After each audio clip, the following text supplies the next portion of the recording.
Sequels are funny old things. More often than not, they end up being subpar products to their excellent predecessors. Yeah, they might bring a new idea or a concept to the table, but it might not be enough to let it keep pace with the original.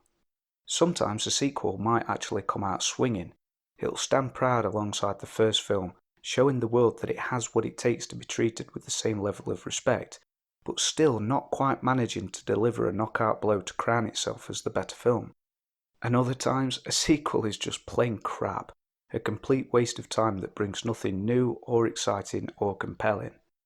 But sometimes, on very rare occasions, a sequel will come out that doesn't just stand up to the original, but surpasses it in almost every way imaginable. And one such sequel that manages that difficult task is James Cameron's Aliens. Ridley Scott's Alien was a masterpiece of sci-fi horror, cleverly and meticulously weaving suspense, mystery, and sheer horror together to keep its audience right on the edge of their seats. It introduced a creature so horrifying and terror-inducing that it needed only one to drive forward a feeling of desperation and hopelessness, making us ask, just how fucking hard is it to kill this thing? So how could anyone possibly improve on Alien? How do you take something that is arguably as close to perfection as you can get, and yet still manage to make greater?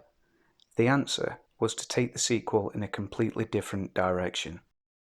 Instead of trying to duplicate the pure sci-fi horror theme of Alien, Cameron decided to take his movie down the action film road while still keeping with its sci-fi horror roots. By doing this, he avoided his sequel just becoming more of the same. He essentially went into this with the intention of making a war movie, and he has stated that Aliens is a somewhat of an allegory of the Vietnam War, where the American armed forces were so confident and sure of themselves that they couldn't ever comprehend the enemy posing that much of a threat. We see that in this movie. The Marines don't believe that the creature that Ripley encountered could ever pose a serious threat to them when they have this much firepower at their disposal. They go into the mission so sure of themselves and confident that they will be able to get the job done. Well, they are proved wrong in spectacular fashion. One of the movie's greatest scenes is when the Marines go searching for the missing colonists, only to find themselves walking right into the aliens' nest.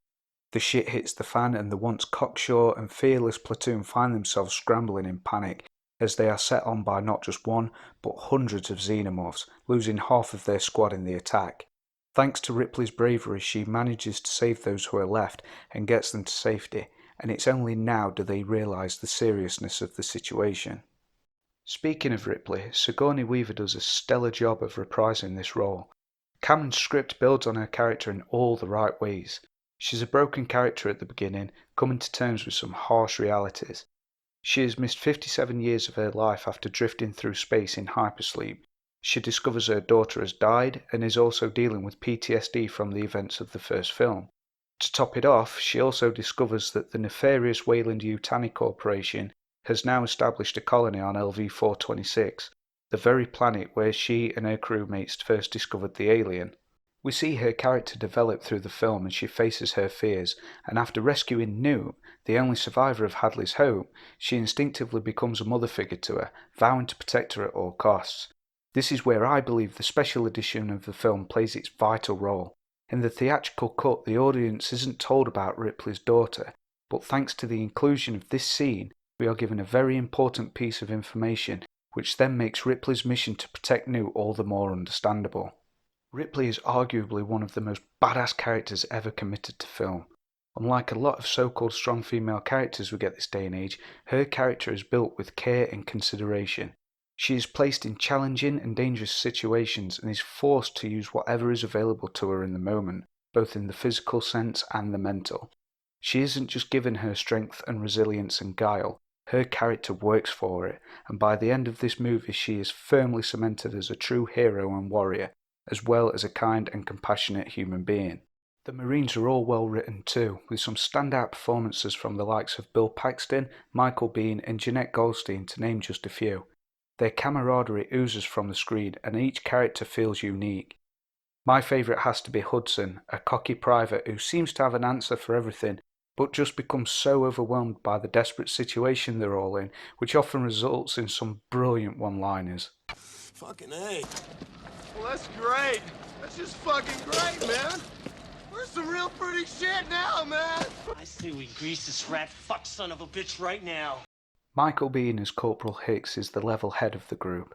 After their less than adequate lieutenant is taken out of action, Hicks finds himself next in the chain of command.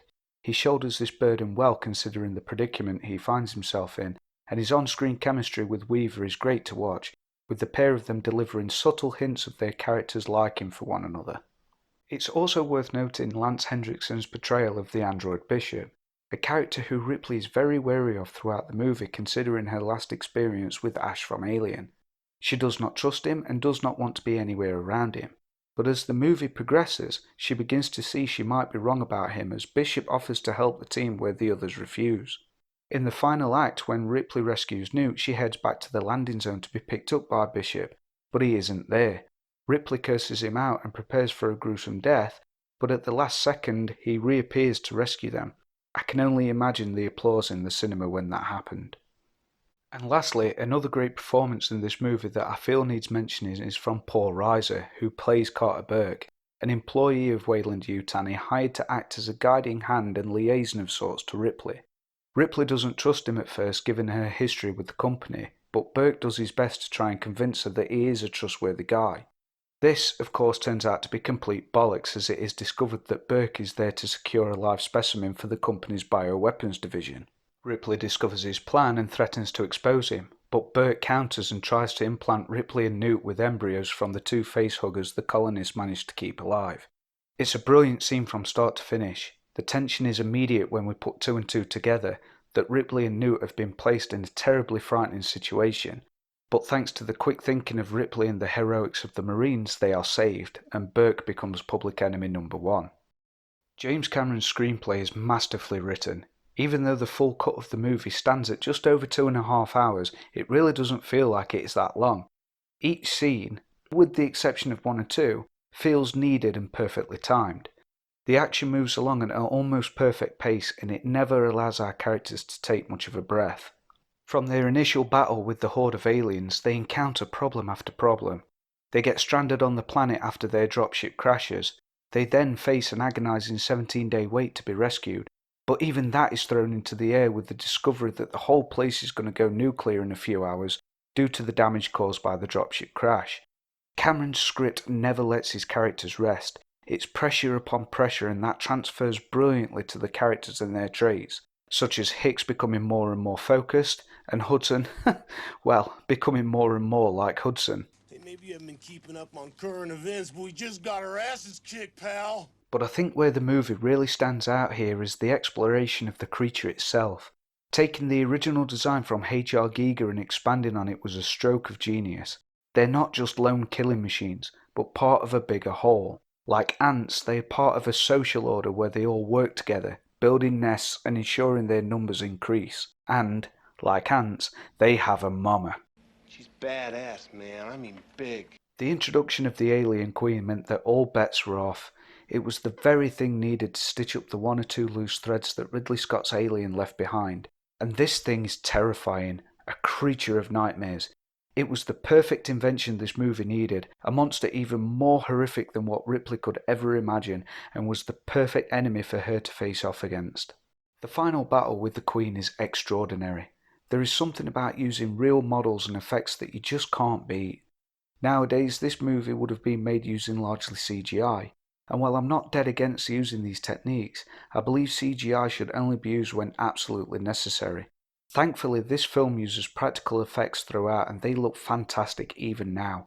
The first battle scene and the last confrontation with the alien horde lead you to believe that you're seeing hundreds of aliens on screen, but in actual fact the crew only had a handful of usable suits.